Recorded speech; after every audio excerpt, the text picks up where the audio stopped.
Bonjour à tous et bienvenue sur notre chaîne YouTube, la chaîne de Ligne Droite. Je vous invite à vous abonner à cette chaîne, à aimer, à partager, à commenter ces vidéos. C'est très important pour notre référencement et c'est une manière de nous soutenir. Merci à vous tous. Oui, car c'est une annonce du groupe Vermarine, délégataire pour l'état de quelques 80 piscines en France, qui a brusquement annoncé ce week-end la fermeture de plus de 30 piscines, donc à travers le pays, Limoges, Granville, Versailles.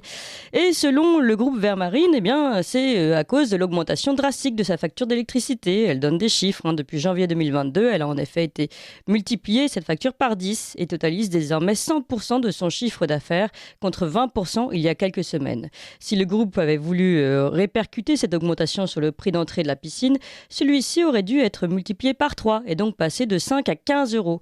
600 d'ailleurs des 2000 employés de Vermarine ont déjà été placés au chômage technique. Je vous propose d'écouter cette justification du patron de Vermarine. C'est un petit peu brutal, mais on n'avait pas le choix. On se retrouve dans une situation catastrophique avec des surcoûts mensuels projetés, puisqu'on fait des simulations jusqu'à la fin de l'année, de l'ordre d'1,5 million par semaine.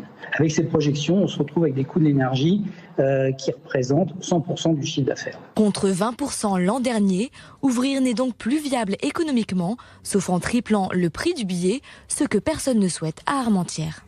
Ce que personne ne souhaite, malgré tout, les élus locaux sont mécontents de ces décisions, notamment le maire François de Mazières, maire de Versailles, qui d'ailleurs a décidé de mettre en demeure l'opérateur gestionnaire Vermarine de rouvrir immédiatement la structure. Écoutez-le, le maire de Versailles. Totalement. En fait, si vous voulez, on a une délégation de service public, comme dans de nombreuses villes de France, avec la société Vermarine. Et Vermarine nous a dit vendredi dernier, en fin de journée, qu'aujourd'hui, il fermerait la piscine. On est vraiment tous tombés l'armoire parce que c'est totalement inhabituel et objectivement, c'est totalement contraire aussi au contrat de délégation de service public qu'on a avec Vermarine. Sauf que, pardon, mais l'entreprise donne un argument sonnant et trébuchant en expliquant que aujourd'hui, sa facture d'énergie correspond à son chiffre d'affaires. Donc, ça ne marche plus. Oui. Elle ne peut plus fonctionner. Non, mais tout à fait, il y a un problème. Par contre, si vous voulez, la façon de faire, c'est-à-dire de prendre en otage les utilisateurs des piscines, là, est excessive. Voilà, prise d'otage d'un côté pour une délégation de service public, hausse des prix de l'énergie de l'autre. Alors pour mieux comprendre ce qui se passe et comment peut-être nous dépatouiller de cette affaire, nous sommes avec Philippe Jourdan. Bonjour Philippe Jourdan. Bonjour. Alors, vous êtes diplômé de HEC, professeur agrégé des universités. Vous dirigez un master 2 à l'IAE Tour Eiffel, ingénieur d'affaires. Vous êtes ancien rédacteur en chef de la revue française de marketing. Comment vous comprenez-vous cette situation aujourd'hui, qui plus est pour un contrat de délégation de service public qui a quand même certaines particularités? Oui, absolument. Alors, cette décision, elle me paraît importante, même si vous l'avez rappelé, la fermeture des piscines concerne pour l'instant un nombre limité de bassins. On parle d'une trentaine sur les 4000 que compte l'Hexagone. Et a priori, seul le groupe Vermarine a aujourd'hui pris la décision, en raison de la hausse du coût de l'énergie, d'arrêter effectivement les piscines dont il a délégation de service public. Pour autant, pour moi, cette décision, elle me paraît importante, surtout si elle est appelée à s'étendre, et c'est donc quelque chose qu'il va falloir suivre avec beaucoup d'attention dans les semaines qui viennent. Pourquoi ? Eh bien, d'abord parce qu'elle est une des premières manifestations de l'impact sur un plan local de la crise nationale. Les piscines sont des équipements dont la gestion, ça vient d'être rappelé, est souvent déléguée à des sociétés privées. Mais cette gestion, elle relève aussi des collectivités territoriales, les mairies en dernier ressort. Or, compte tenu de l'étroitesse de leurs ressources, elles n'ont évidemment aucun moyen de faire face. Ouais. Enfin, cette décision, elle touche des installations de sport et de loisirs essentiellement populaires. La piscine dans une petite commune ou une petite ville, c'est bien souvent avec le stade de football le seul lieu de rassemblement, de sociabilisation et d'apprentissage sportif des classes populaires. Ce sont donc elles qui sont principalement impactées, même si on parle de piscine à Versailles. Oui, absolument. Il n'y a absolument pas que Versailles qui est concerné. Et je précise, pour aller dans ce sens-là, que la Fédération française de natation a elle aussi demandé cette réouverture immédiate, s'inquiétant que ces fermetures aient des conséquences directes pour l'ensemble des enfants et des adultes qui ne peuvent pas apprendre à nager. Donc là, on est vraiment sur un service minimum, on va dire, l'apprentissage à la natation. Tout à fait, d'autant plus que le gouvernement a fait du savoir nager un des axes de sa politique sportive, et ce depuis plusieurs années. On sait aussi que le confinement s'est traduit par une hausse des noyades. Toute une génération d'élèves n'ayant pas pu apprendre à nager pendant cette période de fermeture prolongée des installations sportives et des établissements de type aquatique. Il y a d'ores et déjà en France, et même à Paris d'ailleurs, des établissements qui n'ont plus de créneau horaire pour des enfants scolarisés dont la sortie à la piscine est un des temps forts de leur planning sportif de la semaine. Alors, cette décision, pour moi, elle révèle à quel point la France doit restaurer face aux enjeux climatiques, mais aussi à la détérioration de la situation politique internationale, son autonomie énergétique. C'est un enjeu stratégique. Et alors, cette décision sur les piscines, elle est intéressante. Pourquoi ? Parce qu'on ne peut finalement que regretter que les établissements publics n'aient pas été exemplaires à cet égard. On a un peu manqué d'anticipation s'agissant de reconversion vers des énergies durables ou renouvelables, d'installations dont on sait que le principal poste de coût, encore une fois, c'est l'énergie. La plupart des piscines sont chauffées par des turbines à gaz, et on comprend, le témoignage de Vermarine est éloquent, on comprend que face à une multiplication par 10 du prix de l'énergie, lorsque finalement vos coûts sont l'équivalent de votre chiffre d'affaires, eh bien vous êtes dans une impasse.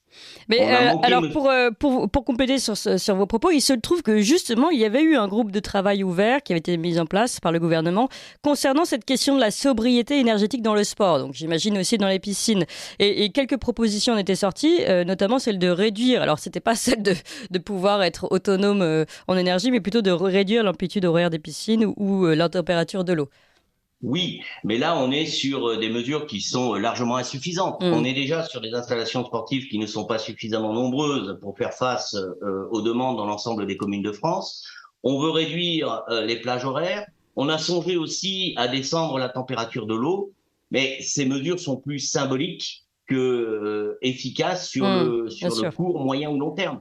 Alors, il ne faut pas se faire d'illusions. Sur le court terme, on ne peut pas faire grand-chose. Sur le moyen long terme, on aimerait qu'il y ait un plan de reconversion vers des énergies durables, renouvelables, sur lesquelles on soit autonome stratégiquement. On a suffisamment parlé du nucléaire ces derniers temps, et que ça concerne principalement les établissements publics, surtout lorsque ceux-ci sont à la fois indispensables et énergivores, et les piscines font partie de cette catégorie. Donc finalement, concrètement, ce que vous nous dites, c'est qu'on aurait pu penser tout simplement à ne plus dépendre du gaz, mais plus simplement de l'électricité, ou alors, pourquoi pas, l'installation de certains panneaux solaires sur les piscines, etc. Absolument, absolument. L'appel à la reconversion climatique, ma foi, est une bonne chose, mais encore une fois, on a ici une preuve soyons stratégiques, oui. Que l'absence d'anticipation et de stratégie se paye cash, malheureusement avec une impasse dont on voit difficilement comment sortir dans les semaines qui viennent. C'est donc une affaire qu'il va falloir suivre avec beaucoup d'attention. Oui, parce que Philippe Jourdan, pour le moment, nous parlons de cette trentaine de piscines avec ce gestionnaire-là, mais demain, ce seront de très nombreuses entreprises qui seront obligées soit de fermer définitivement, soit de suspendre leurs activités à cause de cette hausse du prix de l'énergie. On peut le craindre parce que la situation de Vermarine, j'allais dire, n'est pas unique.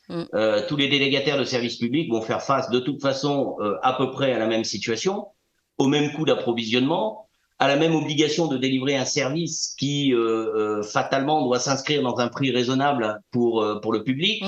Et donc, j'allais dire, quand on voit finalement l'enjeu, on ne peut pas gérer durablement une installation, qu'elle soit publique ou privée d'ailleurs, lorsque les seuls coûts d'approvisionnement d'énergie sont équivalents à votre chiffre d'affaires. Non, mais donc, ça pose de grandes questions pour les délégations de services publics, mais pas seulement. On a l'ensemble des entrepreneurs qui vont devoir faire face à cette hausse d'électricité, qui vont peut-être, en fonction de la hausse des prix que cela répercuterait, vont être obligés de mettre la clé sous la porte. Oui, alors toutes les industries et toutes les activités de service sont pas également impactées de la même manière. Oui. Certaines sont plus énergivores que d'autres, mais vous l'avez vu récemment avec par exemple la fermeture ou la projection de fermeture des usines de l'entreprise Arc. Lorsque vous produisez à base de fours chauffés au gaz, lorsque toute votre production ne dépend que de l'approvisionnement en gaz, eh bien une telle hausse du coût de l'énergie qui ne peut pas être reportée sur le produit final, finalement ne peut conduire qu'à une seule décision, la fermeture dont on espère qu'elle conservera un caractère temporaire. Philippe Jourdan, si je vous comprends bien, en fait, ici, le problème n'est pas celui de ce délégataire en question vers Marine de service public, ni même de la commune ou de quelques communes en question, mais bien un problème national d'orientation énergétique et peut-être d'erreur énergétique qui a été faite, enfin de stratégie énergétique qui a été faite par notre gouvernement. Alors, par notre gouvernement ou par les gouvernements qui se sont succédés, je pense qu'on est sur des politiques de l'énergie qui, de toute façon, s'étalent sur plusieurs dizaines d'années. Bien sûr. Ce qui est certain, c'est que l'on paye aujourd'hui... Alors, on paye l'inconséquence ou l'impréparation face à des choix qui, aujourd'hui, s'imposent de manière forcée à tous. Ça, c'est certain. On paye aussi peut-être ce décalage entre une fausse sécurité entretenue par un discours. On sait que depuis 1974, on a eu quand même un discours qui était celui du tout nucléaire en France, avec une énergie sur laquelle on avait une totale maîtrise, une énergie peu chère sur laquelle on n'était pas dépendant de l'étranger. Rappelons que cette décision, elle a été prise en 1974 face à la hausse du prix du pétrole. Et je pense que la France se réveille aujourd'hui avec la gueule de bois en apprenant que finalement, c'est pas si vrai que ça, que le parc nucléaire est pour moitié arrêté. Oui, mais parce qu'il n'a pas été entretenu, parce que les volontés ont été celles plutôt vers la fermeture, comme l'a rappelé les volontés ont précédemment été le président d'EDF.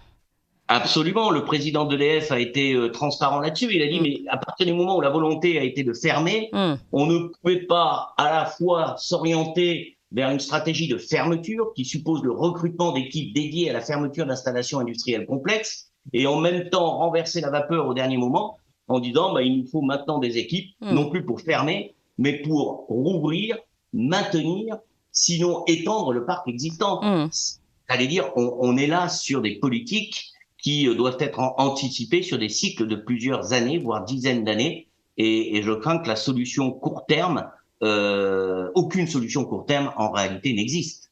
Sinon de faire face, alors l'appel à la sobriété peut-être, mais je ne crois pas qu'il soit cet appel à lui seul à la mesure de l'enjeu. Encore une question, vous parlez de cette gueule de bois, mais ce qui est intéressant aussi que vous commenciez à relever tout à l'heure, Philippe Jourdan, c'est cette rupture finalement sociale. Entre, là vous l'expliquiez bien, ce sont surtout les classes populaires pour qui ces services, le stade de foot et la piscine sont les plus importants, sont des lieux de retrouvailles, de liens sociaux, etc. Oui. Est-ce que vous pensez que cette rupture va être de plus en plus marquée avec cette pénurie énergétique ? Oui, et c'est malheureux parce que cette absence de lieux de sociabilisation, ou plutôt cet appauvrissement en termes de lieux de sociabilisation, en particulier dans les petites communes, les petites villes ou les communes rurales, j'allais dire, elles s'observent depuis des années. Donc là, on est sur une accélération. La piscine, c'est quand même un symbole. On n'est pas sur un sport de riches. On n'est pas sur un sport qui concerne une élite. On est sur des apprentissages de base et on est sur un loisir extrêmement populaire, et ce depuis très longtemps. Les sorties à la piscine en milieu scolaire font partie non seulement du rituel, mais aussi des obligations. Et là, en termes j'allais dire, de service public, eh bien, on observe sans doute une dérive inquiétante et une incapacité à fournir ce service qui était considéré comme un service de base. Eh bien, merci beaucoup Philippe Jourdan, diplômé de HEC, je rappelle, professeur agrégé des universités. Vous dirigez ce Master 2 à l'IAE Tour Eiffel, ingénieur d'affaires, et vous êtes ancien rédacteur en chef de la Revue française du marketing. Merci encore pour votre éclairage.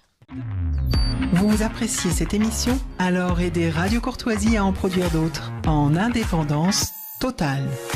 Rendez-vous sur soutenir.radiocourtoisie.fr. Merci d'avance.